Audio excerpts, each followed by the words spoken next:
Hello, we are looking at AP Chemistry Unit 1, Atomic Structure and Properties. All right, so we're going to quickly review this entire unit. All right, so the enduring understandings. The mole allows different units to be compared. Chemical formulas identify substances by their unique combination of atoms. Atoms and molecules can be identified by their electron distribution and energy, and the periodic table shows patterns in electronic structure and trends in atomic properties. So you should be able to freely talk about and understand these four main ideas once you've finished going through Unit 1 of the AP Chemistry curriculum. All right, so the mole. All right, we can't count particles directly. Atoms are just way too small for us. So there's a connection between the masses of substances. All right, we have on the screen Antoine Lavoisier. He was the first big chemist, and he did a lot of work studying masses. All right, and again, you can't see these individual atoms, so he's looking at tin, but he did notice when he was very good with calculating the masses and measuring this stuff, that there was a connection between the masses of substances reacting and what he would symbolically represent as the particles undergoing chemical changes. All right. Now, we in modern day have way more advanced laboratories. We use analytical scales, things like that. But we can look at the masses of different substances reacting. All right. And the first thing I want you to think about is the word dozen. All right, if we had a dozen baseballs, it would weigh 8 kilograms. If we had a dozen tennis balls, it would be 3 kilograms. So we do counting by weighing very often in chemistry. We don't realize we're doing that, but we don't use the word dozen. All right, we use the mole. All right, so this leads us to Avogadro's number. All right, so Avogadro does a lot of experiments with gases, but he's credited, he gets, with this number, 6.022 times 10 to the 23rd. All right, so if you have 6.022 times 10 to the 23rd particles of something, you would have a mole's worth. All right, so the word dozen, it represents the number 12. It's a counting unit. The mole is also a counting unit, but it's 6.022 times 10 to the 23rd. All right. And if you were to have 6.022 times 10 to the 23rd pennies, let's say, it would cover the entire surface of the Earth. So it's a massive number, 6.022 times 10 to the 23rd. All right. Lots of great jokes about it. October 23rd is Mole Day. All right. And June 2nd should also be Mole Day, but this is an important number for us. It is based on carbon 12. All right. So in a 12-gram sample of carbon 12, there are this many atoms, 6.022 times 10 to the 23rd. And as represented, there are 3 sig figs. Typically, we use 4, 6.022. All right. So that's the mole. What does it mean to us? All right, well, expressing the mass of an individual atom or molecule in atomic mass units is also helpful. All right, so just doing a little bit of background, if we're looking at this symbol for helium, that 2 is the atomic number, tells us the number of protons. That 4.003 is the average atomic mass, that's protons plus neutrons. That's how heavy it is, 4.003 AMUs. That's how heavy a helium atom is. All right. The protons and neutrons in the nucleus have mass, 1.67 times 10 to the negative 27 kilograms. The electron's mass, 9.11 times 10 to the negative 31st. It is practically times 10 to the negative 32nd. All right, the electron mass is about 1,000 times smaller, so we typically round it out. It typically does not add to the average atomic mass. Technically, the neutron is slightly heavier than the proton. If we were to go more significant figures out, if we were to go forward for a 3rd decimal place.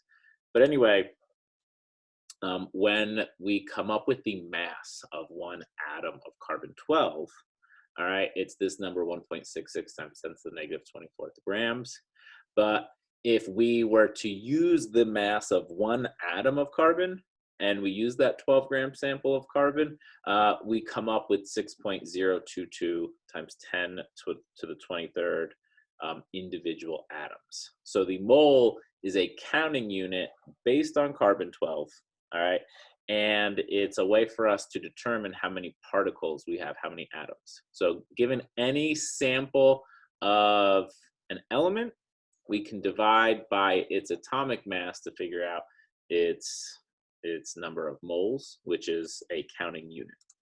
All right, and we will call that the molar mass. So something that's important, 1 mole of AMUs is the mass of 1 gram.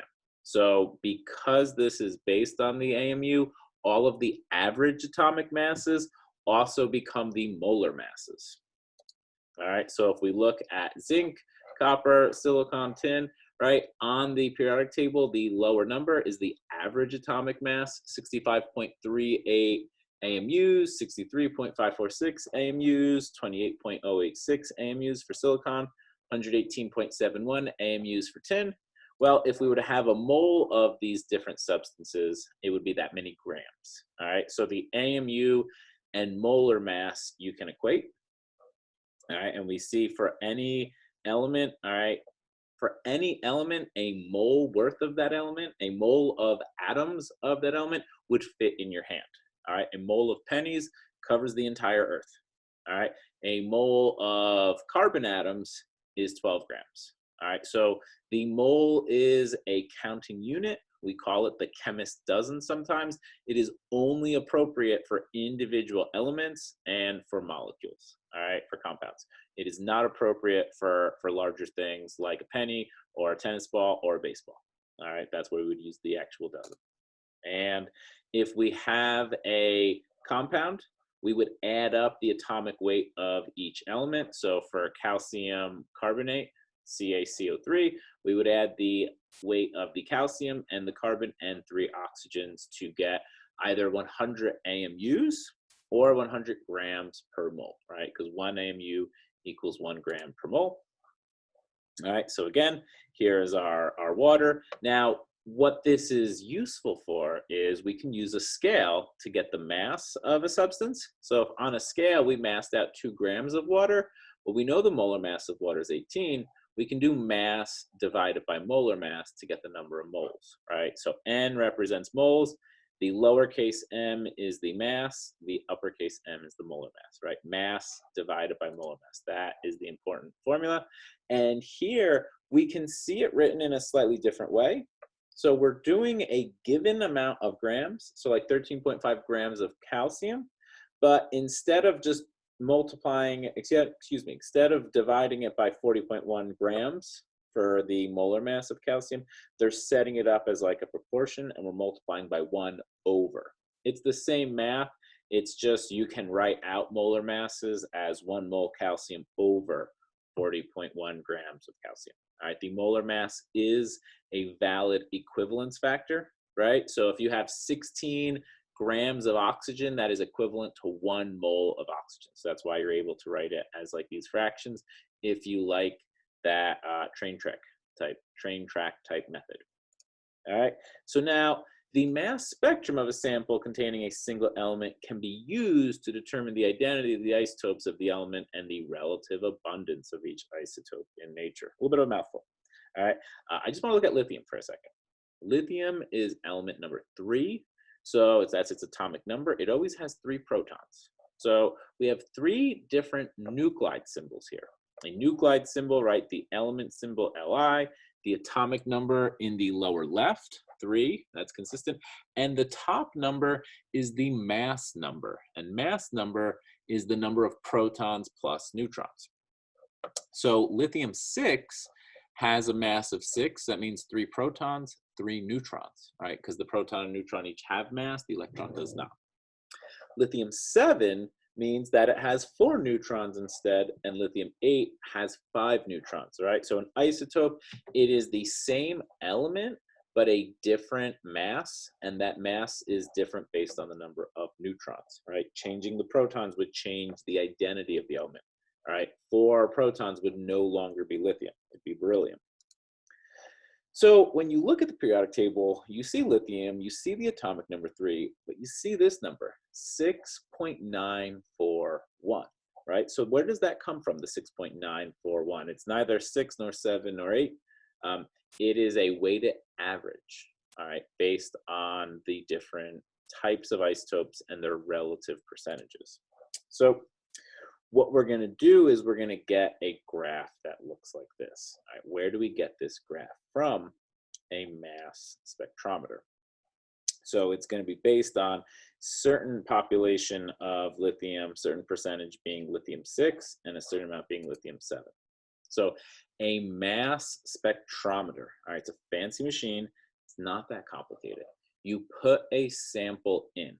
It's a 4-step process: ionization, acceleration, deflection, and detection.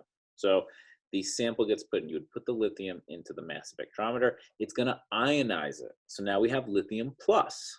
All right, so it's a positive ion, and we're going to use negative plates to accelerate it, to get it to move really fast. And then we're going to use an electric field to attract the lithium ions. All right, now it's going to cause this deflection. All right, so imagine if you're coming around a corner, but you have something pulling you inward. So the heavier ions will actually resist deflection more. They won't move, they won't change as much, whereas the lighter ones will get pulled in a little more. So as they come around this corner, they will strike the detection screen. All right, now the more strikes in the same spot means the more of that sample that was present. So if we go back to the lithium screen, we get a certain amount with a mass of 6 hitting, and a certain amount, certainly more, with a mass of 7 hitting. It's based on their deflection, and we can kind of get their masses from them. All right, so we get these graphs from a mass spectrometer, and they give us the proportions of different weights. So here we have copper, we have 63 and 65. So we know more of it is 63, less of it is 65. All right, here's another one for lead, right? Lead 204, lead 206, lead 207, lead 208. The majority is lead 208. So how do we use this information? All right, in this example, we have 10 and 11. These are relative masses for boron. And I want you to think about something. If we add up their relative heights, that gives us the total, right? 1 plus 4 would give us 5. So that means 1/5 of the sample is boron 10, and 4/5 or 80% is boron 11. So if we use those weighted numbers, all right, boron is going to have an average mass of 10.811, right? Because 80% of it has a mass of 11, and 20% has a mass of 10. Right? Here's just slightly better data.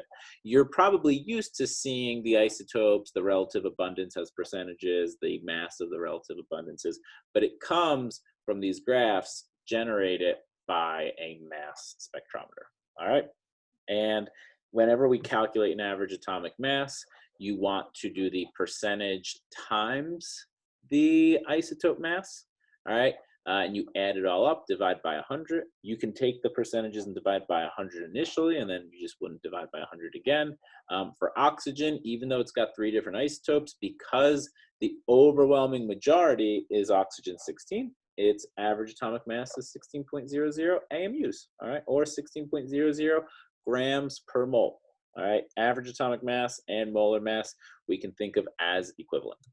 All right, so interpreting mass spectrum of samples containing multiple elements or peaks arising from species other than singly charged monoatomic ions will not be assessed on the AP exam. So this is the mass spectrum of an alloy.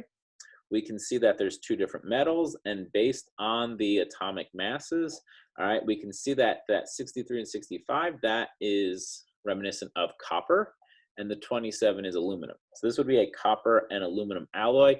This is not something you would be expected to handle on the AP exam, right? They will only ever give you a mass spectra of an individual element, not a combination. And it's also incredibly important in organic chemistry. They can use mass spectroscopy to determine the molar mass of an unknown sample. All right. What ends up happening is in that ionization process, oftentimes organic structures will fragment. They may break apart, and they could break at any different spot. So that's why we get this big spread out range. So whatever the highest mass is, that would be the pure substance. That would be the unfragmented version. But again, not assessed on the AP exam. So they will not give you a spectrum to analyze unless it is one individual element. So you don't have to worry about that. All right, so that's mass spec. All right, so now matter. Some pure substances are composed of individual molecules, while others consist of atoms or ions held together in fixed proportions as described by a formula unit. We are looking at pure substances right now, right? So elements and compounds. All right. We have atoms of elements. We can have molecules of a pure element. So that could be something like P4 or S8. But if we have a compound, it can get a little tricky. We either have molecules of the compound, or we can say we have formula units of the compound. Depends on what the compound structure is. So we'll talk about that. Here are our diatomic molecules, right? So that's the have no fear of iced cold bears, hydrogen, nitrogen, oxygen, fluorine, chlorine, bromine, and iodine. Those elements in their pure state are diatomic, 2 atoms, 1 molecule. All right. Any covalent compound, typically are organic compounds, those we will call molecules. This is a true molecule. It's got its own shape. We'll see molecule shapes in later units in the AP curriculum. All right, so we would have multiple molecules. This is caffeine. All right, so maybe you're using this right now to study. All right, but if we have an ionic compound, right, that's our metal and our non-metal, we have the formula unit of an ionic compound. So the ionic compounds typically form these lattice structures. The formula unit is the simplest ratio. So for NaCl, it's a 1-to-1 ratio. Its formula unit would be NaCl. Even though as a compound, it's this big lattice, we're just trying to simplify it into the smallest repeating pattern, because a lattice is a repeating pattern. All right, now according to the law of definite proportions, the ratios of the masses of the constituent elements in any pure sample of that compound is always the same. So here we have the graphic for sucrose, right? C6H12O6. Every time we have that sugar, it's always 51.41% oxygen. It's always 6.48% hydrogen. It's always 42.12% carbon. All right, it always has that same proportion. That is the law of definite proportions. No matter where we find that same sugar molecule, right, whether it was made in a plant, whether it was synthesized in a lab, whether we had a large sample of it, you know, thousands and thousands of kilograms, whether we only had a 100-gram sample, whether we had a 4.8-gram sample, it'll always have these same percentages. That is a definite proportion between the masses of the elements in a chemical formula. All right, water, it's the same way. It's always 11% hydrogen and 89% oxygen, right? Because it has this form and because the oxygen is a heavier atom than the 2 hydrogens, but every water molecule has the same definite proportions. All right, so now we can think of empirical formulas, right? So our glucose, its molecular formula, C6H12O6, can be simplified to the empirical formula CH2O, right? We're just dividing all of the subscripts by the common denominator, right? So CH2O. All right.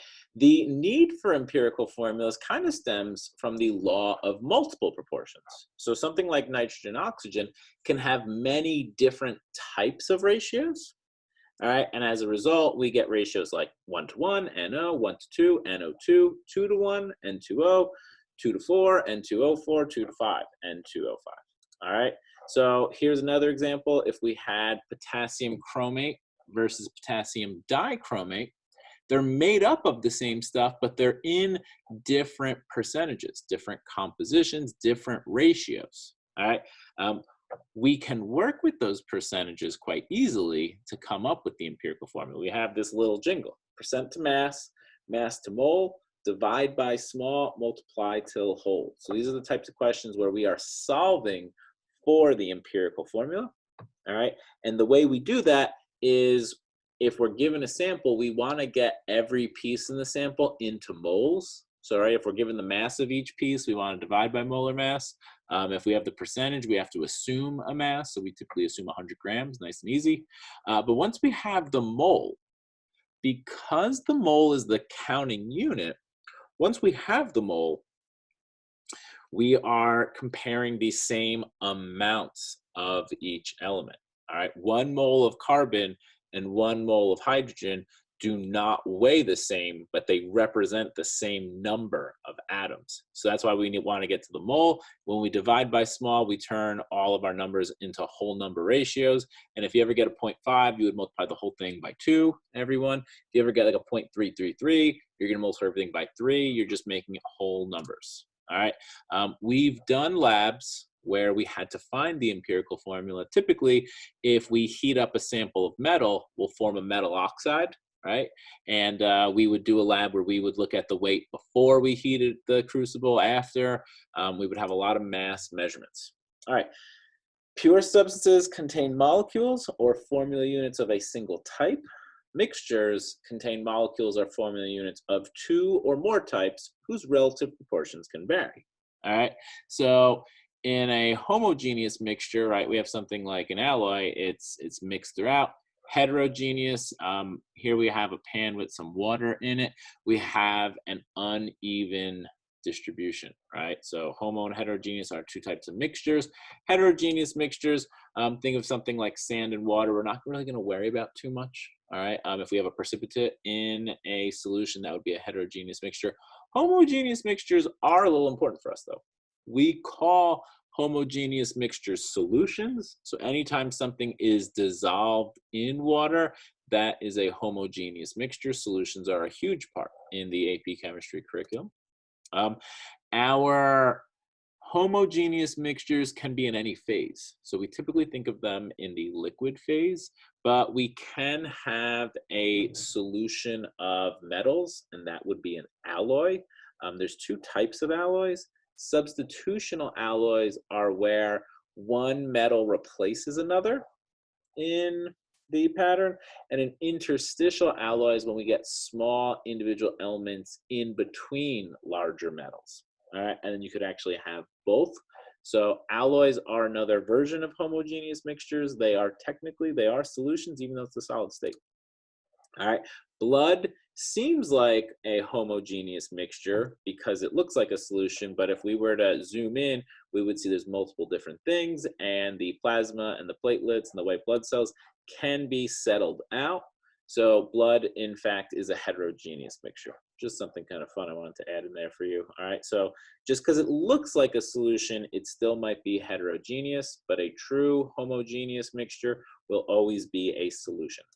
All right, so elemental analysis can be used to determine the relative numbers of atoms in a substance and to determine its purity. All right, so these would be experiments like you would do typically at the start of the school year, gravimetric analysis, something where you're starting with some type of unknown, you are getting a solid and maybe filtering it, heating it up as a precipitate, things like that, drying it out. These may be an elemental analysis where you're combusting something and you can use different samples to determine the amount of hydrogen, the amount of carbon, so you can make your own empirical formula.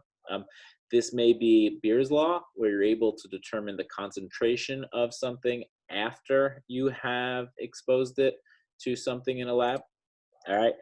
Typically, this is where you get a data table and you're looking at the mass of an unknown sample, and then you're adding the sample to a beaker, so mass of beaker plus sample, and then maybe you're heating it up and the mass is getting smaller, maybe you're reacting and the mass is getting greater, but as you work your way through, you're able to determine the mass of the individual pieces, and that's when you're able to do your elemental analysis, and you'll be using the molar mass of the elements at some point. All right, so massive crucible plus M2CO3, massive crucible, massive M2CO3, massive filter paper plus CaCO3, massive filter paper, right? You're doing all of these subtractions. You're working through the data based on whatever the lab may be. But typically, when we think of this elemental analysis, it's going to be gravimetric analysis, looking at weights from an experiment. All right, so the atom is composed of negatively charged electrons and a positively charged nucleus that is made of protons and neutrons, right? So nucleus in the middle, proton, neutron, electrons orbiting around it, all right? Again, they have mass, the proton and the neutron, their mass 1.67 times 10 to the negative 27th kilograms. The electron's mass is about 1,000 times less, so it is just going to be rounded out. Does it have mass? Yes, but for us, we're going to consider it to have virtually no mass. But charge, the neutron, no charge, 0. Whereas the proton has a charge of positive 1.602 times 10 to the negative 19th coulombs, and the electron, negative 1.602 times 10 to the negative 19th coulombs. Same magnitude, all right? Proton positive, electron negative. We can just think of it as proton plus 1, the electron minus 1. We don't have to worry about using these Coulomb values. All right, so Coulomb's law will be used to calculate the force between two charged particles. All right, this is Coulomb's law if we were to lift it right out of a physics textbook. All right, so Q1 times Q2 divided by R squared. Q1 and Q2 are the signed magnitudes of the charges. All right, KE would be a constant. We don't have to worry about that. F is the force, and R is the distance between the charges. Now, Coulomb's law, it is responsible for things like static electricity. All right, why your hair stands up if you were to touch a Van de Graaff generator, things like that. All right, and static can actually make things move. So you can actually generate enough static on just a plastic pole and get it to essentially push or pull an empty aluminum can. Now, I just want to think, Coulomb's law looks at two individual points, two charges. Now, if they are the same charge, the force will push them outward. So we think of that as repulsion. And if the charges come together, we think of that, if it's two opposite charges, it brings them together. So we'll call that attraction. All right, so just something I want you to think about.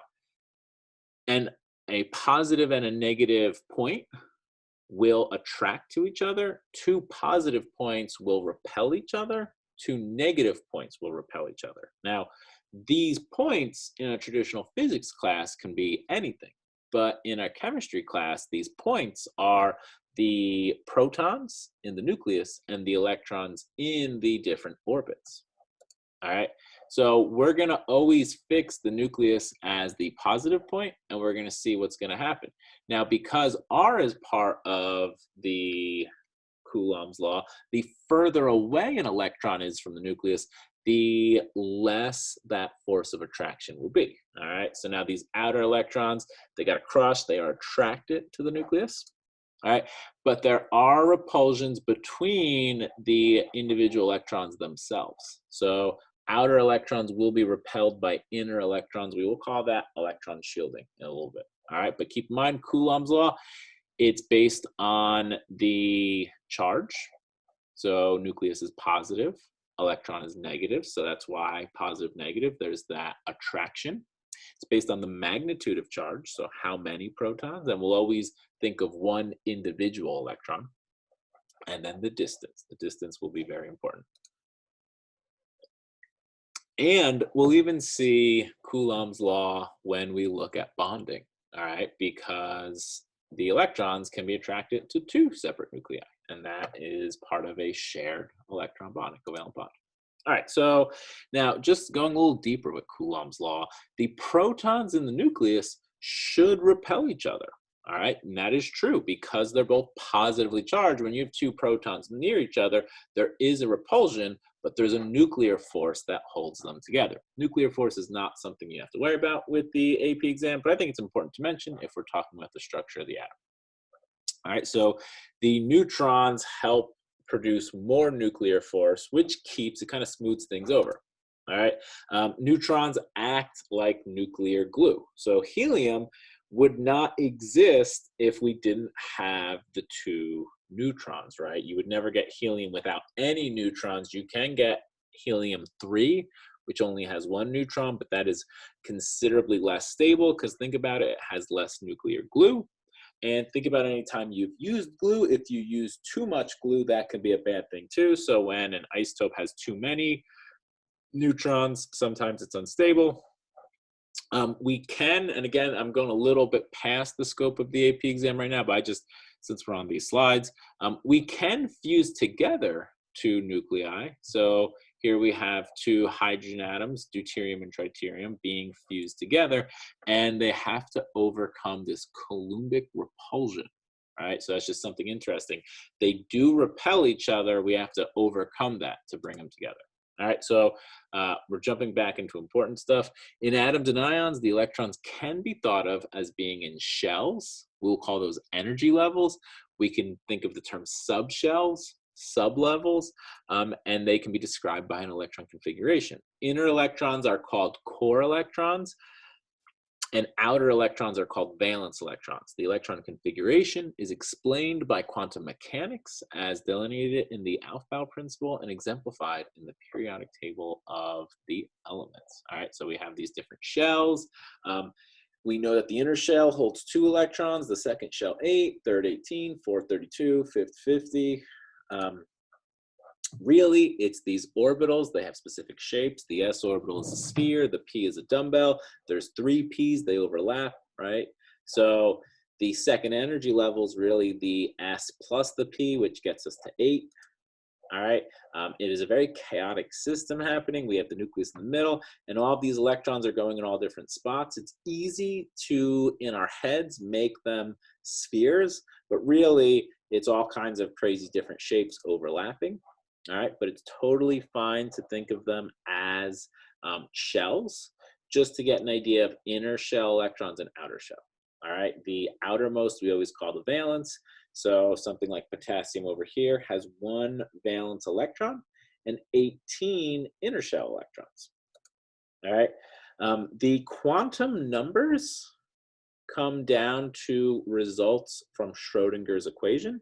We get 4 quantum numbers, N, L, M, and S, or ML and MS, and you do not need to know these at all. The AP exam says they're not part of it, but N is the principal one, it's the energy level, L is the angular, it's the sublevel, M is the magnetic quantum number, it's the position, if you were to like draw out those boxes, and MS is the spin, that is the up or down. They get the +1/2 or -1/2. They're not that bad, the quantum numbers, but we're moving on.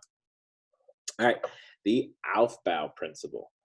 The Aufbau principle gives us the order of energy level, that's the number, and sublevel. The letters are the sublevels, sublevels S, P, D, and F.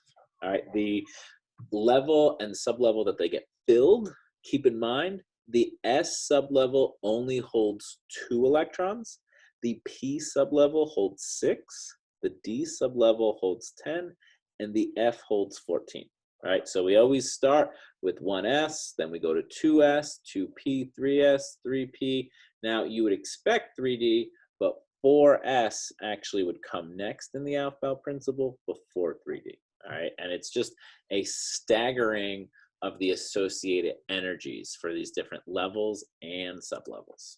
All right, and if we look at the periodic table, the energy levels and sublevels are explained. There's 4 sections of the periodic table, the S block, P, D, and F, and we can essentially learn to read it when we write out those electron configurations. So all those transition metals, they end in the d orbital, and the d orbital is special because it is 1 energy level less than the group it's in, right? Each period starts a new energy level in the S block. So examples, neon, its configuration 1s2, 2s2, 2p6.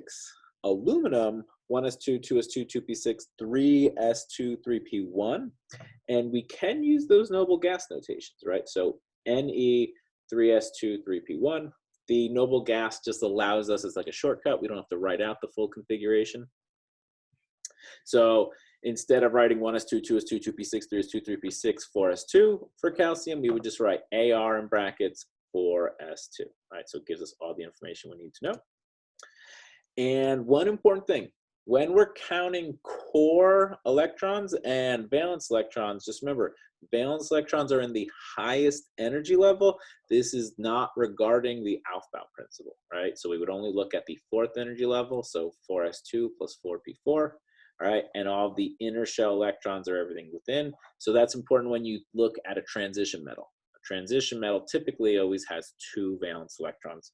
Technically, no, there's exceptions there. We're not going to worry about those. The AP exam is not worrying about those, right? Big thing. The assignment of quantum numbers to electrons in subshells of an atom will not be assessed on the AP exam, and it'll be in a later slide, but they also will not ask you to know any of the exceptions to the transition metals when you do electron configurations. All right, so the relative energy required to remove an electron from different subshells of an atom or ion, or from the same subshell in different atoms or ions, can be estimated through a qualitative application of Coulomb's law. All right, so what I want you to think, it takes energy to remove an electron. We call that ionization energy. And what we're saying on this slide, what the AP curriculum wants you to know is you can use Coulomb's law to approximate. So if I'm looking at sodium, all right, sodium has 1 valence electron, so its first ionization energy is to remove 1 electron. Its first ionization energy is pretty low, all right? But then if I want to go and remove a second electron, I'm going into the next shell, which means I'm trying to remove an electron that is closer to the nucleus. Now, if it's closer to the nucleus, Coulomb's law is going to tell me that since I divide by the distance squared, if it's smaller distance, it's a stronger attraction. So it's going to require much more energy to remove that inner shell electron in sodium, right? So that's why I go from 595 for the first ionization energy to 4,500. All right, big jump. Now, magnesium has 2 valence electrons. Removing 1, it's going to take 737 joules of energy. All right, that's its first ionization. We're removing a valence electron. I remove a second electron, second ionization energy. It increases. It takes more energy, but it's not a huge jump. 700, 1,400. But if I try to remove that third electron, since I've cleared out the valence, I'm now moving into the core electrons. I'm trying to remove an electron that's closer to the nucleus. And since it's closer, it's more attracted, and that means it requires considerably more energy to remove. So the third ionization energy for magnesium, 7,000. Big jump, right? So when we see these big jumps in ionization energy, we know we're moving from valence to core. So if I look at aluminum, 570, 1,800, 2,700, 11,500. So that's my big jump, fourth ionization energy. So the first 3 were all fairly small and close to each other. That tells me aluminum has 3 valence electrons because they're outer, they require less energy. And then when I go to that fourth electron, that's an inner shell electron, considerably more energy. All right, and there's shielding going on.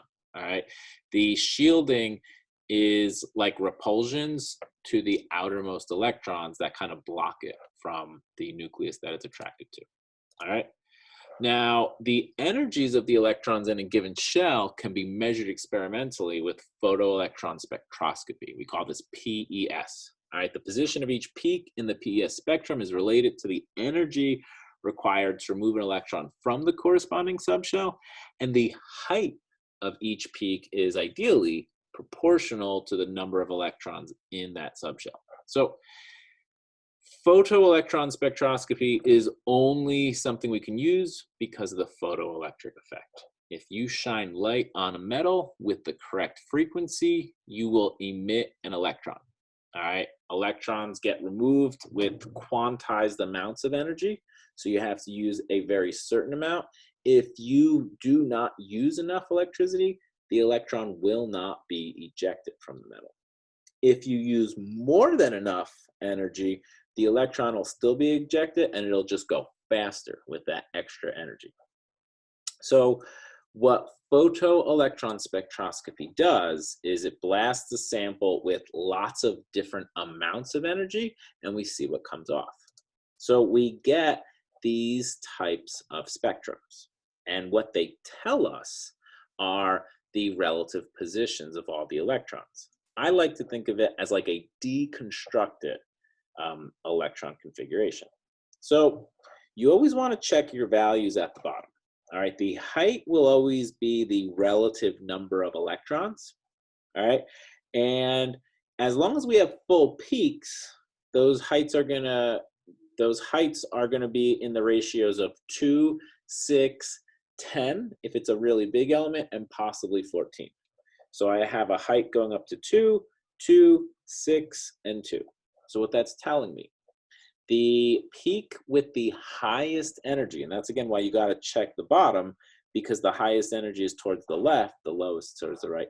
The highest energy peak is the most inner shell electrons. And the most inner shell is always going to hold 2 electrons. So that peak of that highest energy, and that's why we got to check our scale, is going to be your inner shell. That's the 1s, all right, and that's 1s2.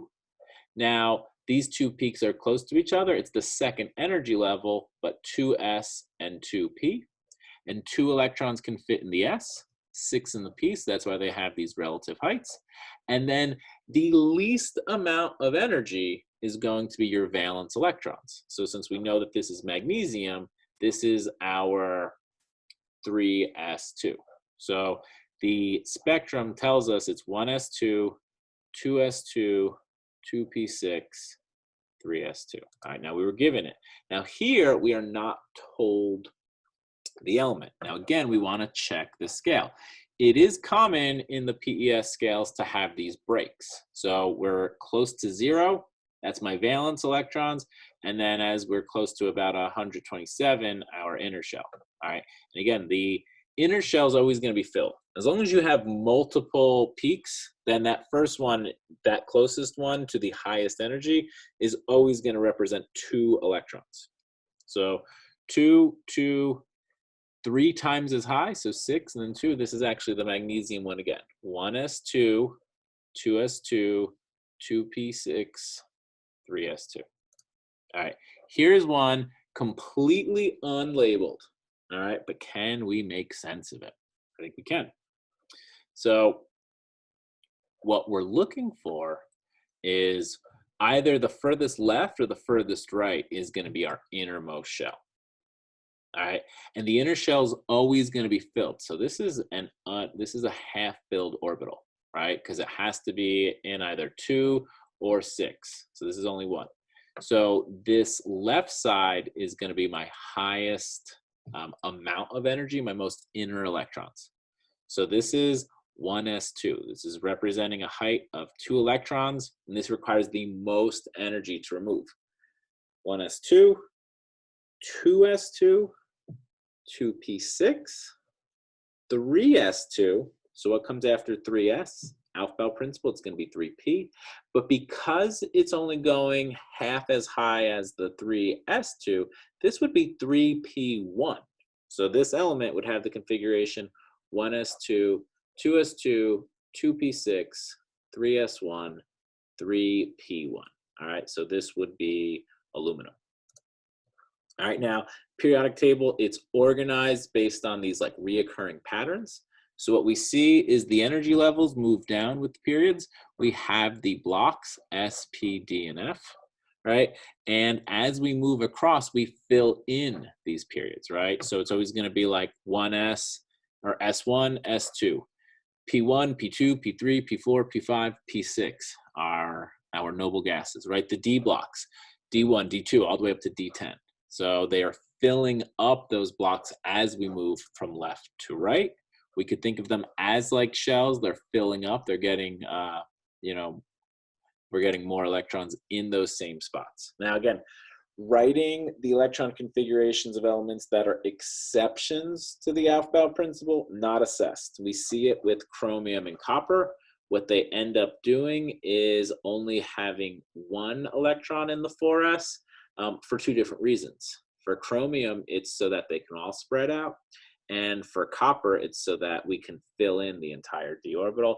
Those are exceptions. There's a lot of exceptions in the transition metals, so many exceptions that some chemists get really frustrated at, and they think, why do we even have these rules if none of them even follow it? The first 18 elements follow the rules pretty well, so we like those 18 elements, all right? But you will never be assessed on the AP exam on an exception to an electron configuration, so don't worry about that. Don't think it's going to be a trick question, all right? Don't ever overanalyze that. Periodic trends. All right, so we will see these trends. You should be familiar with them. Atomic radius is biggest in the lowest left corner, and that's where we get the most metallic character. In the upper right corner, we have the highest non-metallic character. Upper right corner is where we get high ionization energies, high electron affinities, high electronegativities. Although just remember, electronegativity, we do not include the noble gases. All right, so these are our different trends. I'm just going to talk about radius because I think radius kind of explains them all.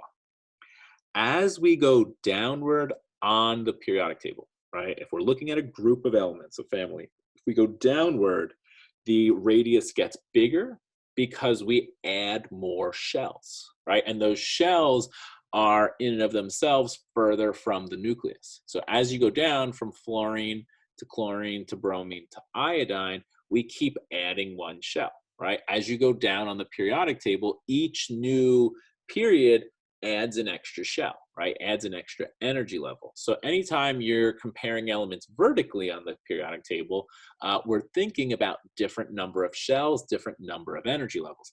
Please never say it's higher or lower. Discuss, if you're comparing two elements, one has more energy levels or less energy levels, all right? But more energy levels are gonna make for bigger radius, bigger elements, and their valence electrons will get further from the nucleus. All right. Now, even though the nucleus will get bigger, we will also increase this shielding effect, right? As we get more energy levels, there's more shielding happening. Think about your energy level as your seat for a concert. The further back you are, you have more people in front of you that are just kind of annoying you and causing all kinds of commotion because you're only there to see the person on stage and you don't care about the person in front of you that's singing along. They should just be quiet. You paid good money to see the person sing, all right? So think about the electron shielding, the repulsions as people at a concert. All right, now, something that's going to be important is even though the number of protons will get bigger as you go down on the periodic table, the effective nuclear charge will stay the same in any given group, all right? And the effective nuclear charge is going to be the total number of protons minus the inner shell electrons. They will be shielding it. I'll talk about that in just a second. All right, in any period of the periodic table, so from left to right, the atomic radius actually gets smaller. We're in the same energy level, but the number of protons is increasing from left to right. All right, fluorine has more protons than lithium. So the fact that we get more protons in the nucleus means that the charge, going back to Coulomb's law, gets stronger. So if the charge gets stronger, the electrons are attracted by a stronger attractive force. And so the radius actually constricts and it gets like tighter. All right, so it's kind of like, when you have a snowstorm and you make a snowball and you squeeze it really tight, all right, and you make it almost kind of turns into that like ice ball and you hit your friend with it and, you just completely knock him out.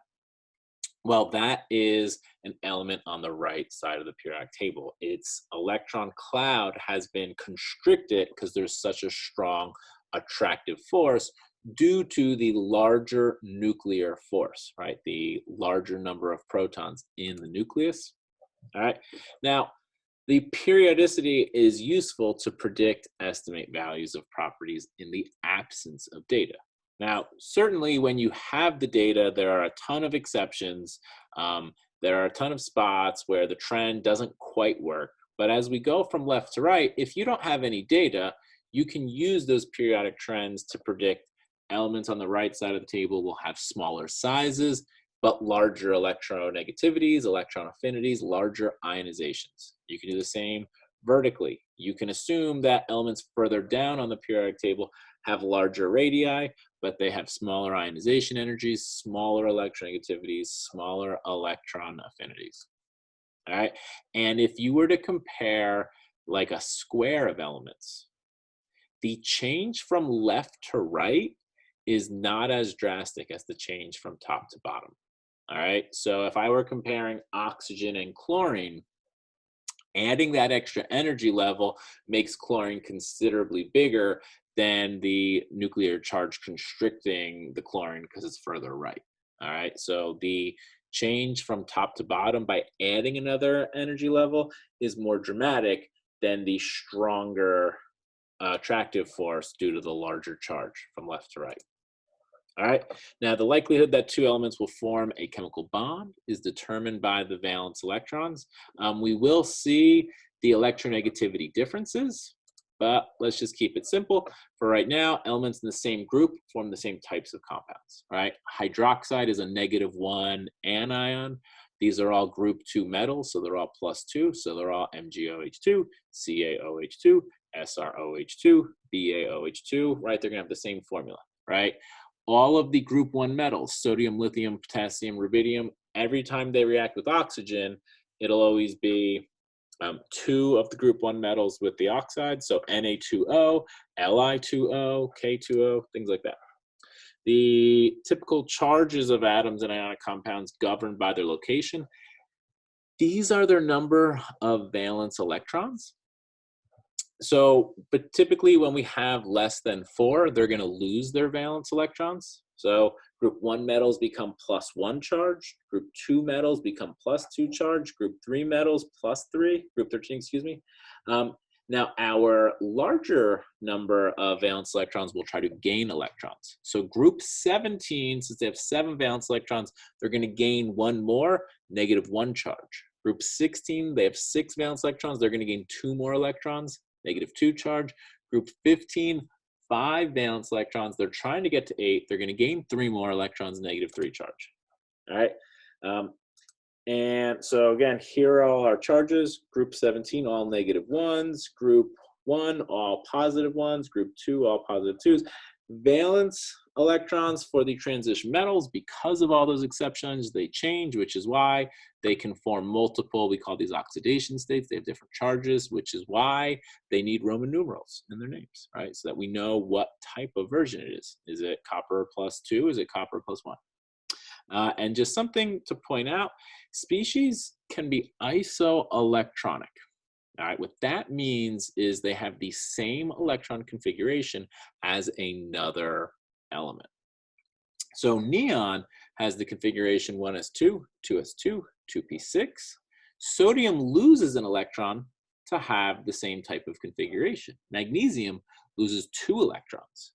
Fluorine gains 1 electron because it's 2p5, it gains 1 more to be isoelectronic with neon. Oxygen gains 2 electrons. Now, just keep in mind, the elements that gain electrons, oxygen and fluorine, those are forming anions, all right? And sodium, magnesium, they're losing electrons, they're forming cations.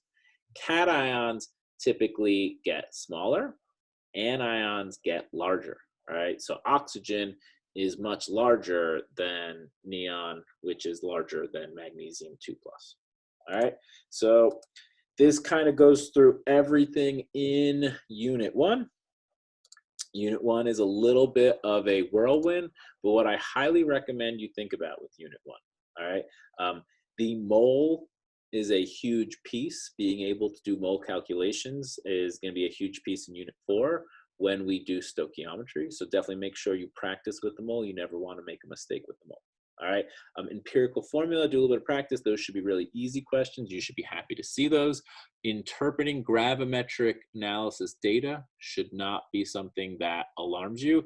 So your goal in that data is to get to the individual elements and to calculate.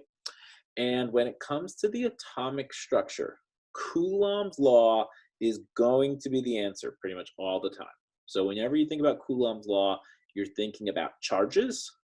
And the charge, it's always 2 points. It's always the nucleus, and the nucleus, if it has more protons, it has a greater magnitude, and then an individual electron. And the individual electron is always going to be -1. Now, the individual electron can be at different energy levels, and you can think of those as shells. The closer it is to the nucleus, the more attraction. The further away, the less attraction. And even if the magnitude gets bigger, there's all this electron shielding happening. All right, so keep that in mind. The periodic trends, you should know all of the trends. You should know where they're bigger and smaller. And again, Coulomb's law can be used to explain any one of those trends. So that should give you a nice review of Unit 1, of all the topics for Unit 1.